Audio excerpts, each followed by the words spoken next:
ये वाकया क्रिकेट की तारीख में सईद अनवर के नाम से जुड़ा एक यादगार लम्हा बन गया। गेंद फिजा में बुलंद हुई और सईद अनवर ने गैर मामूली जुर्रत और महारत के साथ उसका ताक़ुब किया। कद शायद पूरा ना था, मगर अज़्म में कोई कमी नहीं थी। उस लम्हे ये वाज़ेह था कि वो गेंद को हर कीमत पर हाथ से जाने नहीं देना चाहते थे। लम्हों में फैसला हुआ, हाथ आगे बढ़े और कैच तकरीबन मुकम्मल हो चुका था। मगर किस्मत ने एक नया रुख इख्तियार किया। रफ्तार और तवाज़ुन के खेल में सईद अनवर बाउंड्री की तरफ लड़खड़ा गए और गेंद हाथ में होने के बावजूद जिस्म बाउंड्री से बाहर चला गया। तमाशाई हैरत में डूब गए, क्योंकि ऐसा मंजर शाज़ो नादिर ही देखने को मिलता है। बाउंड्री के करीब एक गेट मौजूद था जो बंद होने के बजाय खुला हुआ था। अगर वो गेट बंद होता तो शायद सईद अनवर वहीं लुक जाते और ये लम्हा एक शानदार कैच के तौर पर तारीख में रकम हो जाता। मगर क्रिकेट सिर्फ महारत का नहीं, हालात और कानूनों का भी खेल है।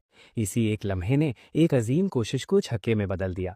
इसके बावजूद ये वाकया सईद अनवर की जुर्रत, कमिटमेंट और खेल से मोहब्बत की अलामत बन गया। ये वो लम्हा था जिसने साबित किया कि बाज़ औक़ात नतीजा हाथ से निकल जाता है, मगर अज़मत हमेशा याद रहती है। क्रिकेट की तारीख में सईद अनवर का ये लम्हा आज भी एक अनोखे और नाकाबिले फरामोश वाक़ये के तौर पर जिंदा है।